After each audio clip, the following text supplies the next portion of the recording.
Bonjour à tous et bienvenue en 2022. Alors c'est reparti. Déjà bonjour aux nouveaux abonnés, merci donc de rejoindre cette chaîne YouTube. J'espère que je vais vous apporter suffisamment d'éléments pour que vous puissiez apprendre ou vous perfectionner. Et on repart sur une vague. J'en ai fait une il n'y a pas très longtemps, mais c'est important de bien comprendre le système de la vague pour pouvoir créer donc de nouveaux tableaux. Alors, on démarre avec deux forces qui s'opposent, une vague qui arrive et une vague qui se retire, ce qui va créer donc cet effet de vague ou de tube. Voilà, on a ici une vague qui remonte et la vague qui se casse. Et donc on crée ce qu'on appelle communément un tube. Voilà, si vous avez vu des émissions sur le surf, vous avez l'occasion d'entendre parler des tubes. Alors, on va partir sur une technique à l'huile, mais vous allez voir que c'est quelque chose d'assez délayé, donc c'est la technique du glacis. Alors, petit rappel, on utilise le glacis avec de l'huile de lin, de l'essence de térébenthine ou une autre essence et du cicatif. Donc regardez, il y a d'autres vidéos qui en parlent, n'hésitez pas à faire un petit tour sur cette chaîne. Alors là, dans un premier temps, je place des teintes. L'important est de faire la vague plus claire en haut qu'en bas. Parce qu'en haut on a un jeu de transparence, alors que en bas la base est plus solide, on va dire, et on a également donc ici le sable qu'on retrouve donc en bas de la vague. Donc on va placer ces nuances. Donc j'utilise du jaune, du vert, de la terre d'ombre naturelle, du bleu et du blanc bien sûr. Et pour l'instant, je vais juste placer mes nuances. Voilà, rien de bien particulier. Il faut juste respecter, comme je vous ai mis les flèches, donc n'hésitez pas à faire un retour arrière pour bien comprendre comment se forme la vague, parce qu'il va falloir placer vos couleurs en respectant le sens de la vague. Donc il y a une partie qui remonte et une partie qui redescend.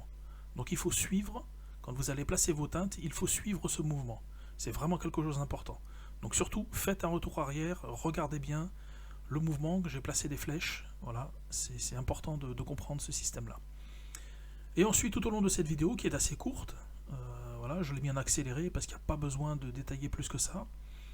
Voilà, je place donc mes nuances. Je place à l'arrière de la vague donc un petit peu de bleu pour montrer qu'il y a bien la mer derrière. Alors encore une fois, là je ne fais pas un tableau, je vous explique, c'est un cours axé bien sûr pour les débutants. Et peut-être pour ceux qui font déjà des tableaux, qui n'ont peut-être pas forcément compris toute la façon de procéder. Et encore une fois, je répète, l'important est vraiment de comprendre le mouvement de la vague pour pouvoir la réaliser. Alors on continue. Donc une fois que les couleurs de base sont posées, on va commencer à placer des touches de blanc, donc l'écume, que ça soit en bas de la vague. Donc je répète, on a vraiment une rencontre entre la vague qui arrive sur la plage et celle qui se retire. Donc de l'eau est arrivée et elle se retire. Et donc on a ce mouvement. Donc on a bien de l'écume en bas de la vague et de l'écume en haut de la vague. Voilà, donc il va falloir représenter ces deux mouvements petit à petit. Donc volontairement, j'utilise cette fois-ci uniquement du glacis, contrairement à la dernière fois où la vague était un petit peu plus soutenue en nuances. Là, on va avoir au final l'impression d'avoir fait ça à l'aquarelle. Voilà. Donc toutes ces techniques que je vous donne, je ferai certainement encore une ou deux autres techniques de vague, différentes cette fois-ci, mais ça va vous permettre de choisir déjà parmi ces techniques, de vous approprier une technique qui va être mieux pour vous, et de pouvoir ainsi réaliser vos propres compositions. Alors j'ai amorcé donc les parties blanches donc d'écume, alors surtout en tête de vague. Ici je suis en train de placer voilà, quelque chose de plus foncé au pied de la vague. Pourquoi? Parce que le sable donc, qui est emporté par la vague qui se retire se retrouve en bas de la nouvelle vague.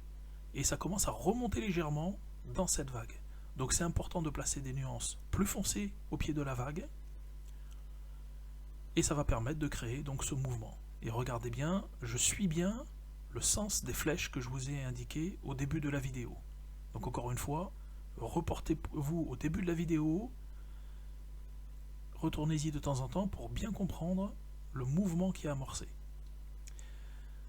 Concernant donc l'écume, alors je place, alors pas forcément un blanc pur, ça le blanc pur vient tout à la fin, mais on va jouer sur des mélanges, c'est-à-dire que on va faire un blanc cassé avec du bleu, avec par moment une pointe de vert, et également une pointe de terre d'ombre naturelle. Donc si vous êtes en bas de la vague, vous utilisez du bleu et de la terre d'ombre naturelle, et si vous êtes en haut de la vague, vous allez utiliser du bleu et du vert. Voilà. Et seulement après, on va apporter un blanc pur. Et c'est ce qui crée le volume et le relief dans l'écume. Vous allez voir qu'au long de cette vidéo, bon, qui n'est pas longue, hein, on est à 9 minutes, voilà, vous allez voir que petit à petit, on va superposer ces couches et on va créer ainsi un petit peu de 3D. Alors la vague qui se casse, donc il faut vraiment encore une fois respecter ce mouvement, le sens de la vague. On voit ce rouleau qui se forme et donc on part du bas de la vague, on remonte et ensuite on redescend. Et donc on va créer ce filet d'eau qui retombe. Donc on voit bien qu'il y a des mouvements qui s'amorcent tout en haut de la vague, et plus ça redescend, plus on retrouve de l'écume. Si vous avez compris ce principe, après vous pouvez vous amuser, peu importe la technique, aquarelle, acrylique, peinture à l'huile, vous pouvez le faire au couteau également, je vous montrerai peut-être une technique aussi au couteau. Je pense que je vous l'ai déjà montré sur une ancienne vidéo, vous pouvez retourner un petit peu sur les anciennes vidéos. Voilà, et là je suis toujours en train de placer donc ces fameuses teintes, voilà, toutes les nuances qu'on va apporter petit à petit. Alors pour certains ça va leur convenir, donc vous allez peut-être vous arrêter à ce niveau-là, vous allez dire bon ben moi ça me convient. Et après il faut savoir que ce genre de tableau, on peut retravailler dessus, en étant un peu plus en pâte après, c'est-à-dire que là je suis au glacis volontairement, mais je pourrais très bien me dire bon ben après je vais réutiliser donc une peinture un peu plus épaisse, et retravailler, donner un petit peu plus d'amplitude à ce tableau. Voilà, donc le principe est là. Alors ensuite, quand vous avez de l'écume ou en bord de vague, n'oubliez pas de mettre un petit filet d'ombre en dessous. Alors là, regardez, là je le fais au crayon volontairement, et regardez bien, ça change complètement, et là on prend un petit peu de volume. Il y a toujours une petite ombre sous l'écume et sous les vagues. Voilà, donc si vous suivez ce tuto, vous allez voir en très peu de temps, vous êtes capable de faire une vague simplement.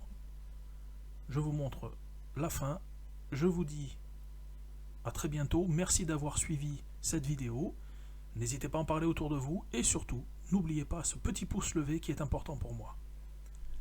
À très bientôt.